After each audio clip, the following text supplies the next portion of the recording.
हरे कृष्णा दोस्तों, यदि आपके घर में कोई व्यक्ति जैसे आपके दादाजी, पिताजी, माताजी, बहन जी अथवा मित्र कोई बीमार है बहरेपन से, तो घबराए नहीं, जुड़े मेरे साथ। मैं डॉक्टर हरिओम स्वागत करता हूं आपका अपने हेल्थ इज वेल्थ क्लब में। आज मैं आपको बताऊंगा कि बहरेपन की समस्या से राहत पाने के लिए घरेलू उपचार।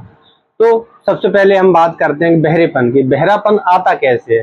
तो बहरेपन आने के कई कारण होते हैं। सबसे पहला कारण है कि बढ़ती उम्र। जैसे जैसे व्यक्ति की उम्र बढ़ती जाती है वैसे वैसे बहरापन आने लगता है। और दूसरा कारण है अनुवांशिकता। अनुवांशिकता के कारण भी बहरापन आता है। अब आप पूछेंगे अनुवांशिकता क्या? अनुवांशिकता वो होती है जैसे दादाजी से पिताजी में, पिताजी से बेटे में, इस तरह से अनुवांशिकता आती है। तो ये भी एक बहरापन आने का लक्षण है। और तीसरा कारण है कानों का संक्रमण। कानों के संक्रमण से भी बहरापन आता है। तो कानों के संक्रमण में आता है जैसे ओटाइटिस मीडिया हुआ, मेनिंजाइटिस और कंठमाला रोग। ये रोग हैं कान के, इससे कान में बहरापन आता है।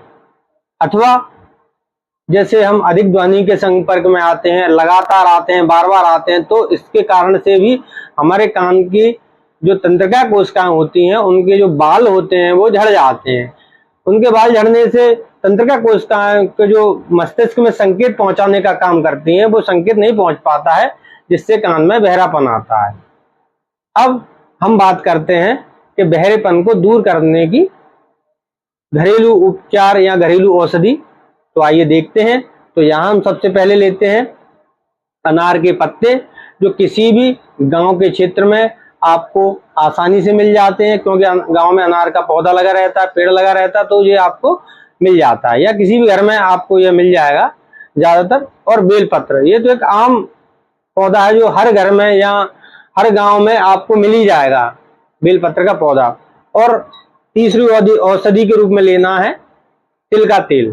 तो अब मैं बताऊंगा इन तीनों को किस तरह से औषधि के रूप में तैयार करना और किस तरह से इसका इस्तेमाल करना है।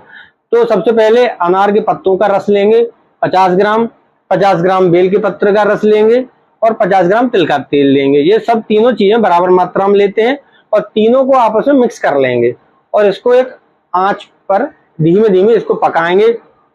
यह धीरे धीरे जब पकता रहेगा, करीब 30 ग्राम मात्रा बचेगी इसकी। 30 ग्राम से भी कम करना है आपको, 25 ग्राम करना है। पक पक के जब 25 ग्राम मात्रा इसकी बच जाए तो इसको छान लेना है और छान करके किसी शीशी में भर लेना है। और शीशी में भर लेना है इसको, सुबह शाम 2-2 बूंद इसका इस्तेमाल करना है। यदि एक कान में बहरापन है तो एक कान में, या और 2 कान में बहरापन है तो दोनों कान में इसका इस्तेमाल करना है। और लगातार 2-3 महीने इसका इस्तेमाल करना है। आप देखेंगे एक से दूसरे महीने में आपको हल्का हल्का सुनाई देने लगेगा।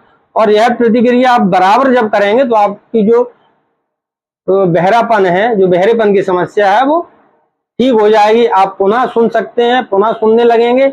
आपकी जो सुनने की शक्ति है वापस आ जाएगी, आप स्वस्थ हो जाएंगे। और अधिक जानकारी आप मुझे कमेंट के माध्यम से भी पूछ सकते हैं। और इसी तरह से अच्छी हेल्थ टिप्स प्राप्त करने के लिए कृपया करके मेरे चैनल को लाइक, सब्सक्राइब और शेयर कीजिए। धन्यवाद।